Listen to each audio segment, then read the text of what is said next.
Hello, dear children. Today we will read a story from the Tiny Detectives. The name of the story is Can Animals Walk on Water? This is written by Cressida Cowell. Let's start. Can animals walk on water? Meet the Tiny Detectives. They are the characters of the story. The Tiny Detectives are very little indeed. They are also very curious. That's why they live in a bookcase, because even the littlest of people can find answers to big questions if they dive into a book.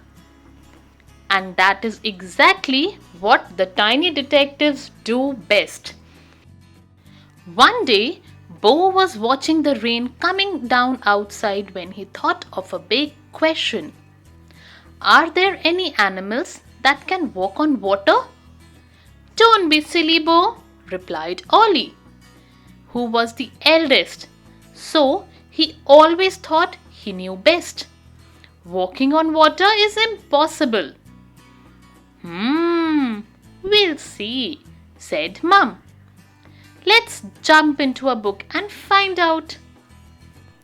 So the tiny detectives climbed the bookcase and Mum picked out a book called Rivers of Central America. Dad wound the red story thread around his waist so they could get back out of the book at the end of their adventure. And they leapt right into the heart of the story, landing on a great leaf floating gently on the ripples of a river. Over there, cried Tiger. I can see some creatures with long legs walking on the water. Those are water striders, explained Dad, as they rowed towards the graceful insects. Water has a skin called surface tension, and the water striders are so light it holds them up. Sure enough, the water striders made little dents in the water as their feet pressed into it, but they never broke through. It's as if they are running on a trampoline, said Tiger. So animals can walk on water, said Bo. Insects don't count, said Ollie. How about this water snail? Said Mum, pointing downwards, slithering just underneath the surface of the water as if it were sliding upside down on a ceiling was a snail. It clung to the surface tension with a sticky trail of mucus. Wow, that's incredible, gasped Tiger. Snails don't count either, said Ollie, extremely cross to be wrong. They don't walk, they slither. But just then Dad noticed a large spotted lizard with a spine on its back, like a sail running straight at them. Row out of the way, shouted Dad. That's a basilisk lizard, panted Mum, as they rowed away as fast as they could. It has flaps of skin on its feet, which can spread out to create little pockets of air. These keep the lizard afloat long enough to take the next step. It can't stop running though, or it will sink. The green basilisk lizard ran past them so fast it created a wave. The tiny detective's boat began to rock.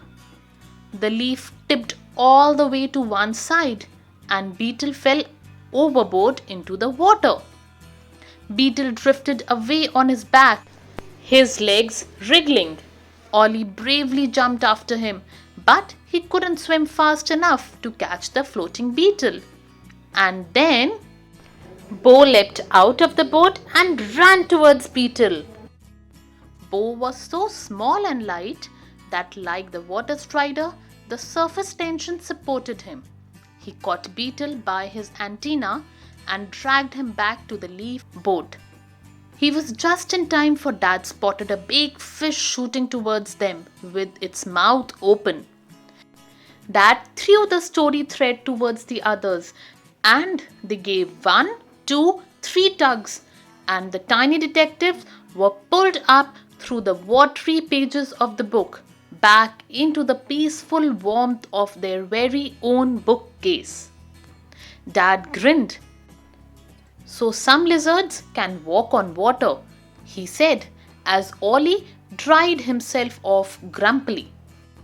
And the tiny detectives too, but only the very smallest ones. The end. I hope, children, you enjoyed this beautiful story. Not only did we enjoy, we learnt a lot also, didn't we? Now, can you find Beetle hiding by the river? Search it along with your parents.